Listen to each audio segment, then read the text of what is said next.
Hai, selamat datang di Diary Raja.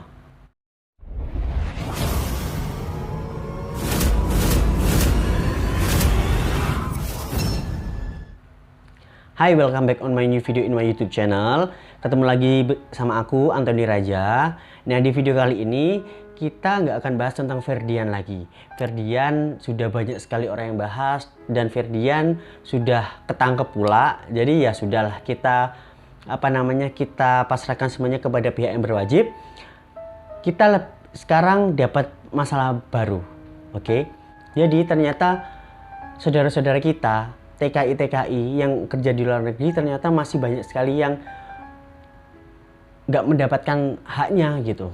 Ini sebenarnya repeat report. Jadi kemarin itu aku melihat salah satu channelnya Mas Hansol, Jeng Hansol, atau di channelnya Korean Reomit. Dia mengkabarkan karena dia ada di Korea. Di Korea sana ada berita trending tentang TKI Indonesia yang mendapatkan ketidakadilan HAM-nya. Oke.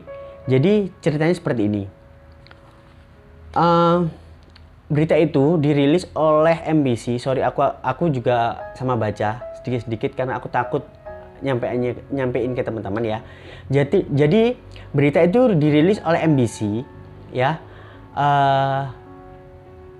MBC itu salah satu channel TV di Korea dan diberitakan oleh Jeng Hansol tadi di channelnya Korean Reomit ke Indonesia agar orang Indonesia itu tahu, gitu ya. Judul dari berita itu adalah eksklusif 18 jam sehari kerja. Jadi mereka itu bekerja selama 18 jam. Gitu ya. Teman TKI kita ini kerja di salah satu kapal perikanan atau kapal yang menangkap ikan di Cina, gitu ya. Nah, kapal ini kapan hari itu berlabuh atau menepi di salah satu daerah namanya Wuhan. Nah, di sanalah saudara-saudara kita, teman-teman TKI ini, mereka itu melapor ke pemerintah Korea dan orang-orang MBC tentang pelanggaran HAM yang mereka dapatkan, gitu ya. Sebenarnya awalnya itu pemerintah sana dan orang-orang MBC itu tidak percaya. Karena apa? Karena mereka itu harus ada bukti dan harus ada investigasi langsung, gitu kan. Di saat itu teman-teman TKI yang kerja di sana itu mereka itu memberikan video. Jadi mereka itu ngasih video ke pemerintah Korea. Mereka bilang kalau mereka sampai sakit dan meninggal, maka mayat mereka akan dibuang ke laut, gitu ya. Nah, nanti di description box akan aku kasih link video. Nanti cek, nanti teman-teman lihat di link video itu adalah link video beritanya. Nah, aku nggak bisa tampilin di sini, cuma nanti akan aku sedikit bantu artikan gitu ya. Nah, aku nggak bisa kasih di video ini karena nanti aku kena copyright, gitu ya. Nah, di video itu nanti teman-teman akan lihat kotak peti. Nah, kotak peti. Nah, di kotak peti itu adalah salah satu mayat tenaga kerja Indonesia yang meninggal di kapal itu. Namanya Mas Ari. Mas Ari umurnya 24 tahun.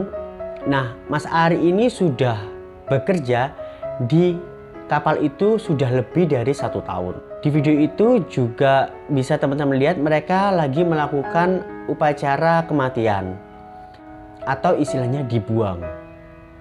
Ternyata sebelum Mas Ari ini meninggal, ternyata ada 2 orang tenaga kerja Indonesia yang juga meninggal, yaitu namanya Al-Fatah umur 19 tahun dan si Sefri umur 24 tahun.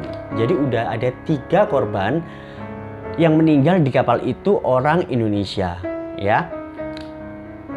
Nah, nanti teman-teman juga akan lihat di video itu ada seperti surat pernyataan. Nah, surat pernyataan itu isinya itu sebenarnya seperti ini. Jadi orang yang meninggal di atas kapal seharusnya dikremasi dan abunya dikirim ke Indonesia, gitu ya. Cuma tadi itu aku ngelihat berita juga, boleh sih mayat itu saya dilarung ke laut kalau si mayat ini punya atau si orang yang meninggal ini punya sakit yang menular. Jadi salah satu TKI Indonesia yang kerja di kapal itu memberikan saksi atau memberikan informasi bahwa Mas Ari ini sebelum meninggal, Mas Ari ini udah sakit selama 1 bulan. Awalnya karena kakinya bengkak langsung menyebar, akhirnya dia sesak nafas. Tenaga kerja Indonesia yang bekerja di kapal itu, mereka minum itu dari air laut yang disuling. Sebenarnya ada air mineral, cuma air mineral itu diminum oleh orang-orang Cina. Orang-orang Indonesia nggak boleh minum air itu. Orang-orang Indonesia bolehnya minum air sulingan itu. Dan karena itu keadaannya semakin memburuk gitu. Sampai ada 3 orang korban, ya kan? Nah, si saksi ini juga ngomong nih, kalau mereka itu kerja dalam 1 hari itu 18 jam full.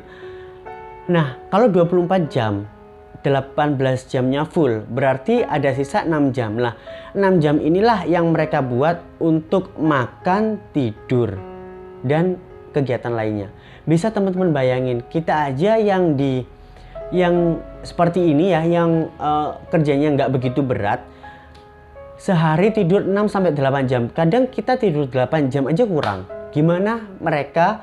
Jadi salah satu orang Korea atau aktivis Korea itu bilang, jadi hal seperti itu bisa aja disebut eksploitasi di atas laut.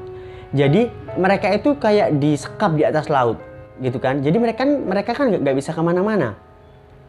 Paspor mereka disita dan mereka ada uang jaminan atau deposit. Jadi mereka yang kerja di kapal itu, mereka memberikan uang jaminan agar mereka itu nggak kabur.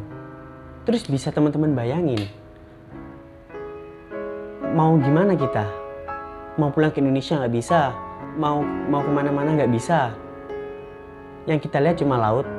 Pasti nanti ada yang tanya, kok nggak waktu di darat mereka itu lapor? Nah, masalahnya kapal ini juga jarang ke darat. Karena apa? Kapal ini sebenarnya itu menangkap tuna, cuma juga menangkap hiu. Nah, menangkap hiu kan otomatis ada sisa sirip. Nah, kalau mereka itu menepi ke daratan, takutnya sang pemilik kapal akan mendapatkan sanksi karena mereka itu menangkap hiu. Dan karena itu mereka itu jarang mendarat ke daratan. Dan hal itu juga yang menyebabkan teman-teman TKI di sana itu bingung harus gimana. Nah, yang paling menyedihkan, teman-teman yang kerja di kapal itu, jadi mereka itu kerja selama 13 bulan, mereka itu hanya digaji $120, atau kalau uang won itu 140.000 won, kalau dirupiahkan itu sekitar 1.800.000 per 13 bulan. Berarti mereka dengan 18 jam kerja, mereka hanya minum dengan air sulingan, mereka dalam 1 bulan itu hanya kan gaji sekitar 136.000 rupiah. Teman-teman yang nggak tahan dengan cara kerja di kapal itu, mereka memilih untuk pindah kapal dan menunggu di Busan, di daerah Busan, di pesisir pantai Busan itu selama 10 hari. Saat menunggu itu ternyata ada salah satu orang yang sakit, dan orang yang sakit itu dilarikanlah ke rumah sakit. Dan ternyata dia meninggal. Nah, salah satu lembaga di Korea mengetahui dan menerima laporan ternyata ada 4 orang yang meninggal di kapal itu dan melaporkannya ke kepolisian pantai dan meminta segera penyelidikan yang ketat. Sayangnya saat 2 hari penyelidikan kapal itu kabur dan akhirnya pemerintah Korea nggak bisa lagi menyelidiki hal tersebut. Dari berita itu kita semua pasti ingin agar saudara kita TKI di sana itu mendapatkan haknya. Semoga pemerintah bisa memperjuangkan hak yang harus mereka dapatkan. Pelaku atau pemilik kapal yang melakukan hal ini, ya pemilik kapal harus mau dong bertanggung jawab, mau dong ke ranah hukum. Dan di sini kita akan melihat ketegasan pemerintah Indonesia untuk menangani kasus ini. Kalau kasus ini benar-benar real. Nah, ini juga pembelajaran buat kita semua. Mungkin teman-teman kita yang kerja di sana atau 4 orang tadi yang meninggal itu, aku nggak tahu kenapa mereka itu bisa kerja di sana. Entah mungkin karena ada iming-iming gaji besar atau gimana, aku nggak tahu. Nah, ini pembelajaran buat kita semua. Jangan tergiur dengan gaji yang besar atau tawaran yang menggiurkan di luar sana. Oke, kita boleh menerima, tapi kita cross check dulu gimana-gimananya. Takutnya hal seperti ini terjadi lagi. Nah, kalau ada teman-teman yang mengalami hal ini juga atau pernah mengalami ketidakadilan HAM, bisa tulis komentar di bawah. Nah, aku berharap dari video ini agar semua orang tahu tentang di seorang TKI itu nggak mudah gitu.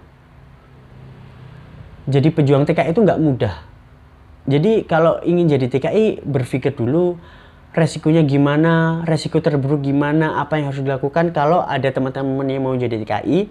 Dan aku berharap juga agar pemerintah segera bertindak kalau memang yang di video itu terbukti.